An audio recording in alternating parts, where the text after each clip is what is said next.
Welcome to Changing Higher Ed, a podcast dedicated to helping higher education leaders improve their institutions. With your host, Dr. Drumm McNaughton, CEO of The Change Leader, a consultancy that helps higher ed leaders holistically transform their institutions. Learn more at changinghighered.com. And now, here's your host, Drumm McNaughton. Thank you, David. My guest today is Melba Amissi, Chief Customer and Operations Officer at the National Student Clearinghouse. Melba is a seasoned leader with extensive experience driving operational excellence and customer service in complex organization. She's relatively new to higher ed. She's been in higher ed for 3 years, but she has some incredible insights on how data can be guiding higher ed institutions. She's got a passion for transforming processes and building collaborative culture. And because of this, coming from outside of higher ed, she brings a unique perspective on how higher education can adapt to meet the evolving learner and institutional needs. She joins me today to talk about the National Student Clearinghouse, its role in higher ed, and what higher ed leaders need to be doing to improve the public perception of higher education. Melba, welcome to the program. Thank you for having me today, Drumm. I'm looking very forward to our conversation today. I am as well. You are the first person that I have ever met, let alone had on the podcast, from the National Student Clearinghouse. I'm really looking forward to this to find out more about what you all do there and your insights, because you've got so much data to be able to drive insights in what higher ed needs to be doing. I'm really looking forward to that. It is very critical for the National Student Clearinghouse to stay in the conversations, being able to provide those insights and share them across higher ed, letting them know what is happening based on the data they're sharing with us. We're able to show benchmarking, able to share what's happening across multiple types of institutions, not just one. And so that's why it's so important for us to continue to share those insights. Well, before we get into, as you call it, the clearinghouse, before we get into that, please, for the listeners, give us your background, because you have a very non-traditional higher ed background, which I think is very beneficial to what you're doing at the clearinghouse. Certainly. I've spent most of my career in financial services, heavy in data, mostly looking at where there's indicators of fraud across various types of industries. And doing that, I also was looking at it from a consumer perspective as well. And I've always been invested in how to better serve consumer population in their lives. And so I've spent most of my career in operations, from cybersecurity to product, to customer support, to IT. I've worked across multiple types of disciplines. And what brought me to the clearinghouse ultimately was I wanted to be in an industry where I could make an impact, use all of the skills that I've adapted over my year, and how do I apply it to an organization who's also data rich, and how are they using that data to provide tangible impacts to communities around the United States who are in the ecosystem of higher ed. And I'm just very fortunate that 9 of the people who worked for me at my old organization are now at the clearinghouse. When they said they were looking for a leader with transformation, they recommended me, and that's how I ended up at the clearinghouse. Wow. What a great recommendation. In our conversations, I would say they were spot on. You are all about transformation. Thank you, Drumm. I appreciate that. I appreciate that endorsement. So with that, we are very insular in higher ed. We tend not to listen to people who are outside of higher ed. Now, you've made that bridge. So before we get into some of the things that you're observing, tell us about the clearinghouse. What does the clearinghouse do? Why is it so important of the data that you're gathering to be able to analyze that and turn that around?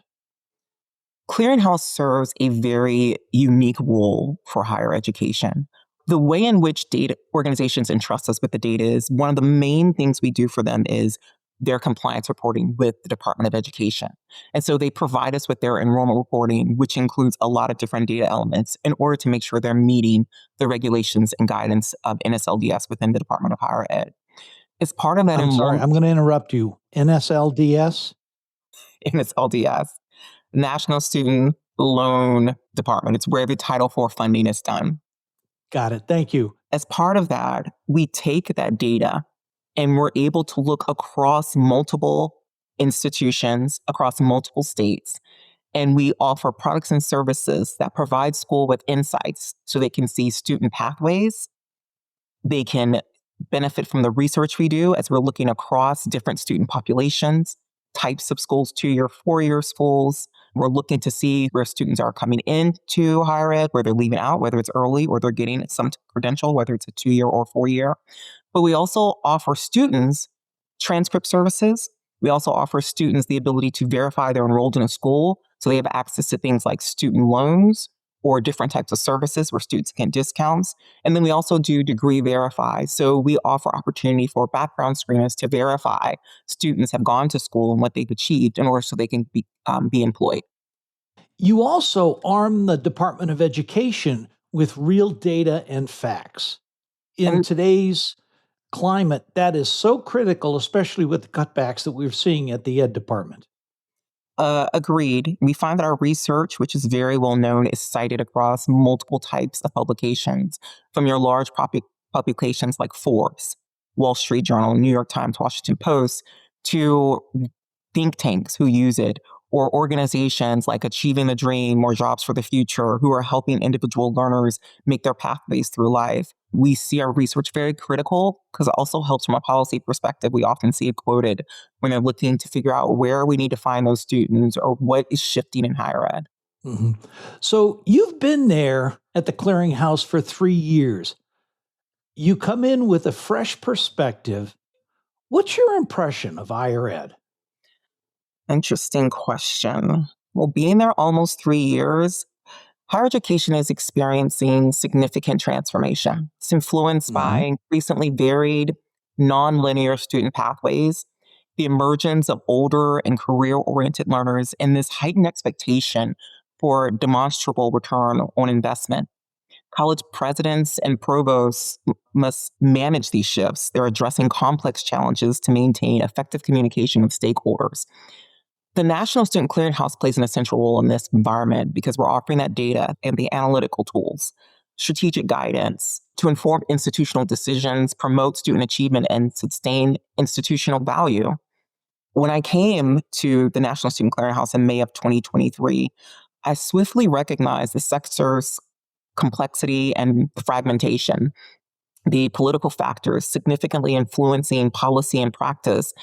And they have this ongoing pressure to adopt a business-oriented perspective often to show tangible outcomes. But nevertheless, I still see higher education continuing to serve a vital role for individual development, professional progress, societal advancement, and providing opportunities for individuals to shape their futures and contribute constructively to their communities. Mm-hmm. And those are such critical points. It reminds me of the University of California system when it was first established by Clark Kerr. There was the role of the public good, how we develop good citizens. It wasn't as focused on workforce outcomes, although AAC&U just recently issued their new employer survey that said, I want to say it was like 70% of all employers felt like higher ed was worth it, that it's doing a good job. But I also look at it from the political perspective. There's a pendulum swing that goes back and forth. And every time we get a Democrat in, it's far more regulatory. You get a Republican in, the pendulum slams against the other side. We're going to do away with the education department. And here in the current administration, we're seeing that lack of regulatory coming to the forefront. What is the purpose of higher ed? Is it all of these things? Is it none of them? You know, thinking back to your comments about the shifts, I completely agree with you. I think where they connect, be it the right or the left, is they want higher ed to be accountable. They want to show that when we're making these investments as parents, as individuals, that when we're spending that money for this course, what does it ultimately lead to? And so I think that's where together they meet. But ultimately, what I think higher ed is will look different over time. I think there's going to be an adjustment period. We're going to talk about some of that hopefully today, which is, where are these students? What do the students look like? What are the non-traditional populations? Where do we find those who are underserved? And so I think it's going to be really critical for the institutions themselves to begin to realize how they're going to shift. And they may need to realize they're going to have to shift at a much faster pace. As I sat in the workforce Pell negotiated rulemaking, it's clear, as you said, the pendulum has now swung to the right, and they're pushing things back to the states and letting the states really guide things. And in some cases, I learned, and in some cases, the schools can't even regulate some of the things on their own. They're regulated by the states. So there's all these different paradigms that are happening in higher education, and depending on the type of institution, they're going to be adjusting differently. And it's really like, who do you want to capture? Who do you want to serve? And what do you want the outcomes to be for that population that you're serving? And it's going to be multiple types of populations coming to those schools if they really want to maintain those types of enrollments. I think that's spot on. Higher ed, in many respects, needs to take a look at itself differently. What is the mission? Is it public good? Yes. Is it research, teaching? Yes. Is it transformation of students? Now we're talking more the traditional students versus the non-trad that are coming back for graduate school or have dropped out and coming back, et cetera. And workforce development. I don't think it's an or, I think it's all the above that's important. Completely agree. To be able to do that, we need to look at education differently. What are the benefits that are necessary for higher ed to continue to survive? I mean, the cost is outrageous, and I think that's what's driving a lot of the public angst against higher ed. You're absolutely right, Drumm. I think one of the things is embracing those non-linear student pathways. Today's students pursue a variety of educational journeys, including transferring between institutions, stopping out and re-entering, seeking alternative or stackable credentials. To support those diverse pathways, college leaders need to champion flexible pathways. You need to develop entry and exit points, implement transfer policies, and recreate programs for stop-outs. You need to invest in credit mobility, establish seamless credit transfer and articulation agreements to facilitate credential completion for students who change schools or pursue alternative credentials, and ensure pathways are accessible to unrepresented groups through targeted outreach, tailored support services, and financial aid for non-traditional students. I understand there's going to be some challenges. There have challenges with tracking complex student journeys, rigid policies, and managing resource constraints. But if you take NSC data and use it to really look at comprehensive data on student movement and completion, which we do through our student tracker product, you can enable institutions to identify bottlenecks and design responsive systems. And then they can also use it benchmarking to allow comparison with other peers and national trends. And then they can support strategic planning and innovation within their organizations. Mm-hmm. And you bring up a very interesting point. My last conversation with Courtney Brown, who's the VP for research there at Lumina Foundation, they said there are 41.9 million students who have stopped out. I would say now it's probably closer to 43,000 would be my guess. Be that as may, these are non-traditional students. They have different needs, and you can't fit that square peg in a round hole. You've got to expand the hole. So I'm sorry, I'm using a metaphor which may or may not work, but you've got to expand that hole so the square peg, these non-traditional students fit in, and to be able to give them the support they need to be successful. I agree. They need to, Drumm, I think, adapt to serving older, part-time, and career-driven students. Like you said, Workforce Pell is going to be an and, not an or. So colleges are increasingly looking to serve those adult learners, part-time students, and those seeking career advancement. They need to expand flexible learning, offer online, hybrid, weekend, and evening courses to accommodate working adults and caregivers, recognize prior learning, implement policies toward credit for work experience, military service. What are those industry certifications they can apply that to? And then strengthen, you talked about it earlier, strengthen those employer partnerships. Collaborate with local, national employers, align your programs. And that's a lot with Workforce Pell, while they're pushing it back to the states. Align your programs with workforce needs within your state, providing those real world learning experiences. Balancing that with the needs of the traditional and non-traditional students, it is going to be a challenge. Securing faculty buy-in for flexible learning models, challenge. And standardizing prior learning. Really? You're kidding. Standardizing those learning assessments. If you have a student that's coming from out of state, what does that look like? How does that compare? How do we start creating interoperability so that the way in which we do those comparisons are the same across states and allow that mobility? Mm-hmm. Well, you bring up a very interesting point. Franklin University is one of those institutions who has done an incredible job with respect to transfer students. They have articulation agreements with over 1,400 different institutions. They're degree completion, and that's, really important for them. But when someone applies to Franklin, they can know within 5 minutes how many of their credits are going to be accepted. They've already got this all mapped out in the computer instead of having to send a transcript from the student to a faculty member who goes through this. I mean, it's already mapped out.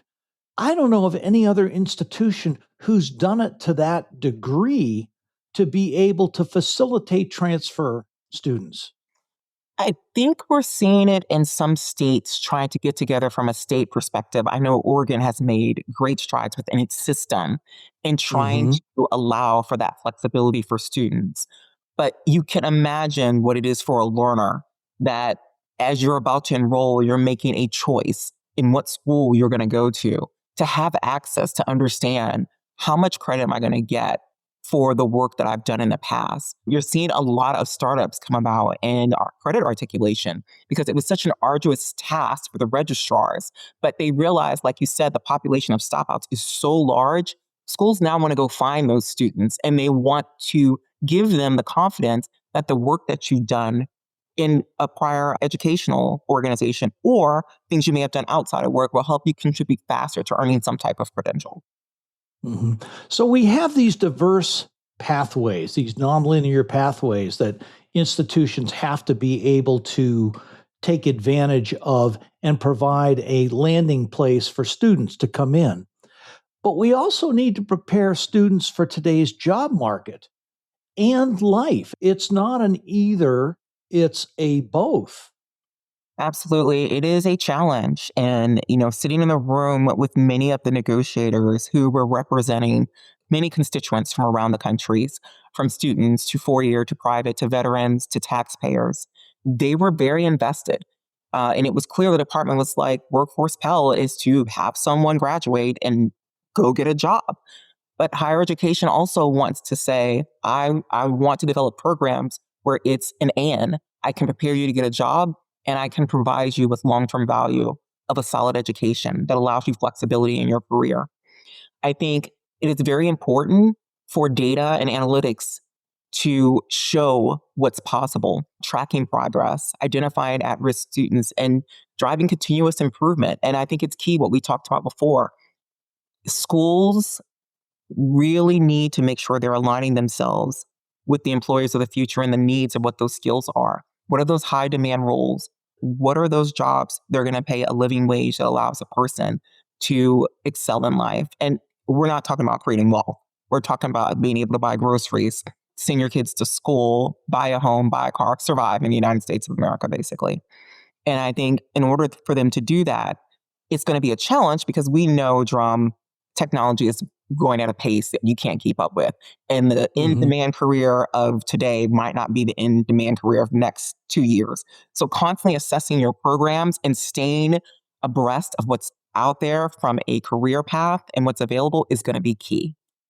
Spot on. The challenge is a lot of these jobs that freshmen, sophomores are in college and, we're learning about business or we want to learn about AI or whatever. AI is disrupting things so much. Those jobs haven't even been thought of, let alone be able to train for them at this point. That requires faculty to really look at not only what they're teaching, but how they're teaching to create that curiosity for learning going forward. I love the how in that sentence, the how they're teaching. I think the how will go to the type of programs and the practical part of the actual course. Like, are they gaining the skill? Is there an opportunity to be hands-on in the skill? So it's around the design for me of that program. Is there the in-class part and then on-the-job piece of it? That's really helping somebody go straight out of a course into a job. I think, is there an opportunity for more apprenticeships? Is there an opportunity to make sure that while they're in class learning, there's the practical piece of on-the-job learning? I understand that schools were designed to be around 4 years. I think it's going to be very important to take a hard look around how do you take a short-term skill set, embed it into a program so that I'm not waiting 4 years to get out on something I trained with as a freshman, and by the time I graduate, the job no longer exists because AI, we'll use that as our example, AI has transformed that fast. That job no longer exists. So I can't build a program, a 4-year program around AI. You reminded me of someone that I just spoke with recently from Paul Quinn College. They have got such a unique program. They're a smaller school. They don't have the big dollars that many institutions have. But what they've done is establish a program to where freshmen and sophomore actually work at the college as employees. And then they've got partnership with industry, Southwest Airlines being one of them. And no, they're not getting paid to be mentioned on the podcast. But Southwest and other large corporations give students in their junior and senior years jobs, so they're actually working in industry. It's a very different model. And from a financial perspective, it works well for the college and it works well for the students because this money that they're earning goes to pay for their tuition, books, all the rest of the fees that are there. I've not heard of anything like this before. Have you? I have not. And I think that's a great model for schools to adopt, especially when they're trying to look for those underserved populations who are trying to find a pathway into higher ed. It's very interesting, like you said, that they've found a key employer who's not just a state employer, it's a national employer, and they've found the ability to partner with them. I think that's outstanding. The closest thing I would have heard to is in the state of Tennessee. They are working from a state perspective where they're actually creating a talent pool based on a group of people within Tennessee that are in a system. And as those students graduate, they're already articulating the skills, what that student has, and they're working with state agencies as well as some local organizations to use that as a talent pool because those skills are articulated. And they're validating saying, hey, when you hire this person, they're going to be able to immediately come on board and apply that skill to that job. Which the crux of the matter is you're providing the students. And for some listeners, they may think, oh, Drumm's gone way off topic again, but I'm going to bring it back right now, is there's multiple perspectives of what higher ed is supposed to be doing, civic education, transformation, public good, job skills. Something like what Paul Quinn College is doing is providing those skills to the students. They're giving them the opportunity to gain those skills. They're giving them the connections out in industry that potentially they can use to get a job going forward. And they're finding out what the real world is like, not only from an academic perspective, but from a professional perspective. I mean, that to me is a multi-mission vision for how a college or how education for students should be. I agree with you. And I go back to saying, I think what you said at the top of the hour is the real issue. It's the cost. Mm-hmm. It is the cost. Yes. Institutions are facing growing pressure to demonstrate the value of a college education. And while all those things you said are true, I don't think that's going to go away. And I don't know if it can be done for less. But I think an institution always has to start marketing themselves. They have to increase transparency, publicly share data on their graduation rates, employment outcomes, the student debt to build trust with students and stakeholders. And some of that is going to come from the government when they start talking about what does accountability look like? What are those measurements that they're going to put in place to address that? I think showing how they're aligning their programs with workforce needs, regularly updating their curriculum, showing employer feedback, labor market data, also supporting affordability. They can implement initiatives to reduce costs, such as scholarships, tuition freezes, and then accelerated degree pathways, I think will help also. Yeah. And it does, you're absolutely right. It does come back to cost, and all those things are things that institutions can do. But when a student goes and sees, yeah, the tuition at XYZ University, all the fees, everything else comes to $95,000 a year, they may not even have a tenth of that in their bank account. And how can they, in any good conscience, say, I'm going to obligate myself for this kind of debt on the bet that I'm going to be able to make this back and pay back my loans? The data says, yes, you will earn 3 times more in your lifetime than you will, if you don't go to college. But for someone who is 17, 18 years old, or their parents even looking at that kind of debt, that's overwhelming. It is. It's one of the key challenges, meeting those accountability standards and demands. It's not only coming from learners and parents, it's coming from the department, it's coming from the administration. They are going to be asking for data that shows when you graduated from certain type of programs, what was the outcome? We're seeing it in different types of our funders. We're seeing it particularly for post-secondary economic outcomes, which is PSEO. They're showing when people graduate with different type of degrees, what their incomes are. And we're constantly being asked at the clearinghouse, will you be able at some point to bring in that wage data so we can actually start looking not just from a state perspective, but looking across multiple types of states to see what those outcomes are. I don't have a very direct answer for schools other than what I probably have said before.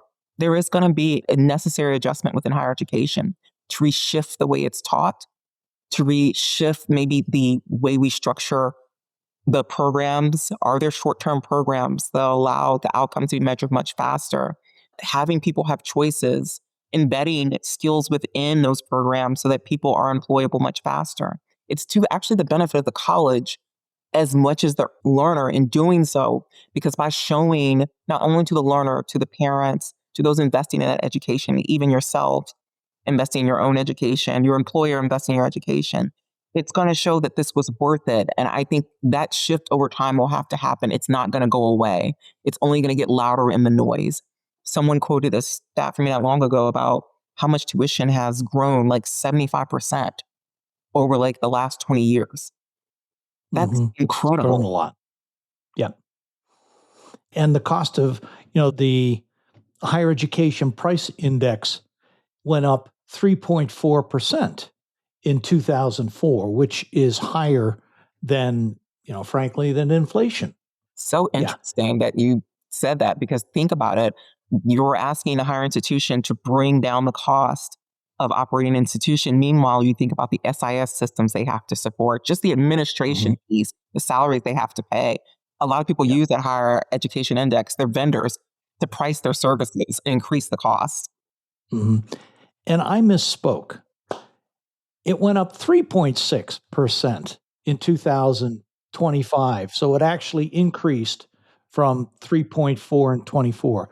Now, there is an interesting thing, we're getting back to the accountability, is the free application for federal student aid, FAFSA, is now going to be warning students when they show an interest in a university that, hey, your earnings may not be as high as the amount that you're paying. It said 23% of institutions are going to fall into this category. Yes. They enroll, fewer than 3% of the total undergraduates and account for 2% of the FAFSA funds. But having that warning out there is going to scare a lot of people. from going out and getting a degree from these institutions. I was reading that article from as well. I thought to myself, this is great. And, they talked about this last week as well. This warning was going to be on top of the application this year. And you use the word scare, what I'm hoping happens. And I feel awful for the colleges that will be impacted, the set of institutions that will be on the list, who today, based on the current outcomes, their tuition far exceeds what anybody who's for the most amount have graduated make. But I think it's going to be the first time that I feel like choice comes into play. There may be institutions where this is the only opportunity, like it's just a local institution for a student. This is the closest they can get to. They don't have the ability to travel to another school. But I feel like giving somebody the choice up front and the knowledge to make that decision is critical. And it's knowledge they didn't have before. Mm-hmm. We're coming close to the end of our time, but there was one point that I really wanted to explore with you, and that is the term ROI, return on investment. We're touching on that, but we're hearing more and more from the general public, especially from the right side, but also should be from the left side of the aisle as well. There needs to be a better ROI for education. Frankly, I think there is a good ROI. I don't think schools are publicizing it well enough. What are your thoughts? I agree. As I said earlier, I'll go back to my points. Publicly share your data on graduation rates. Those students, show the employment outcomes of your students publicly. Show student debt to build trust with student stakeholders. Show when people are graduating how much they owe after they graduate. Yes, I'm not saying on an individual level. Of course, we have privacy as we need respect. Really focus on aligning your programs for the needs of what the job market is out there today. It is going to be so critical. If you don't have someone internally in your organization that has that skill set, it's right now it's the time to go and find them. Find out how you get those partnerships in place. Find out how you start making inroads into major employers, like the example you showed with the school who's working with Southwest. Yes, it takes work, but in the long run, you'll find, like Microsoft did when they went to Miami, we know that cybersecurity was an in-demand career. And Microsoft partnered with the community colleges in Miami, and they built programs and sponsored those programs just so they could start filling that employer pipeline. That's what you want to see happening. Yeah, I had, I don't remember her name, the president of Miami-Dade College talk about that very thing. Yeah, incredible conversation today. This has just been so fun for me. Thank you.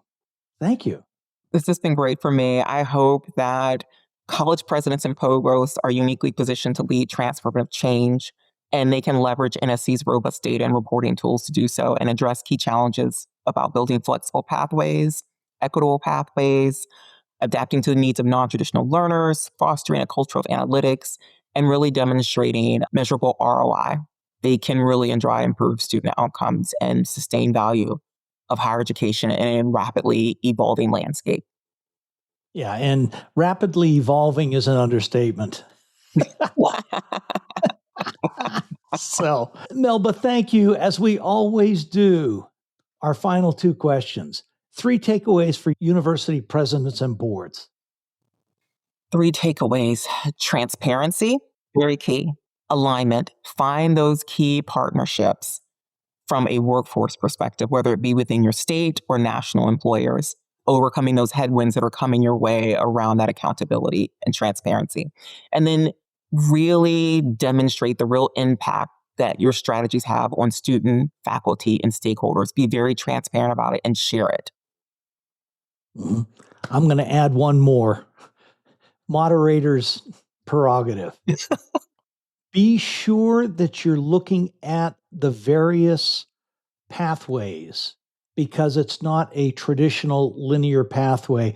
You're going to be bringing in students from all different walks of life. Absolutely. You've got to take care of all of those students and keep that focus on the student. We all love, faculty governance, et cetera, et cetera. You're in business. Your mission is all about educating the students.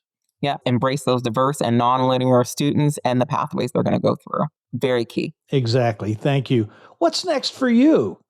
What's next for me? I am going to wrap this year up by making sure that I set my team up for success in 2026. We have a lot of work to do with schools. We're going to be focusing on workforce Pell and how to help schools prepare for that. And we are looking forward to talking to many states and trying to figure out what those state strategies look like. Well, Melba, this has been a fascinating conversation for me. Thank you for taking time with me today. It's been a lot of fun.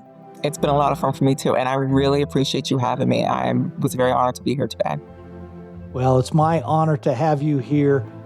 Good luck in 2026. We're all going to, no, I shouldn't say we're all going to need it, but,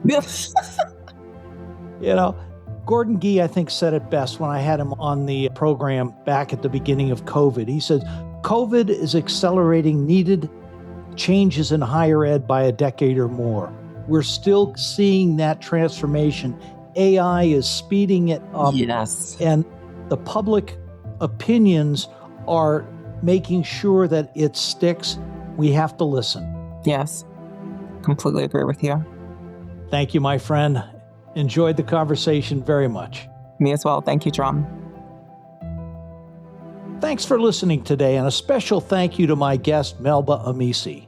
Melba, thanks for being on the show. I thoroughly enjoyed our conversation, and I look forward to the next time our paths cross, on the podcast or wherever.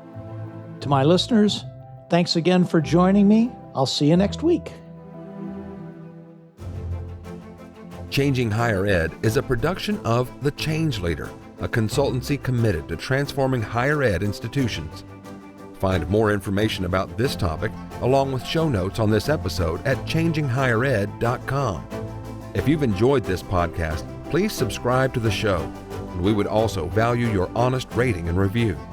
Email any questions, comments, or recommendations for topics or guests to podcast@changinghighered.com.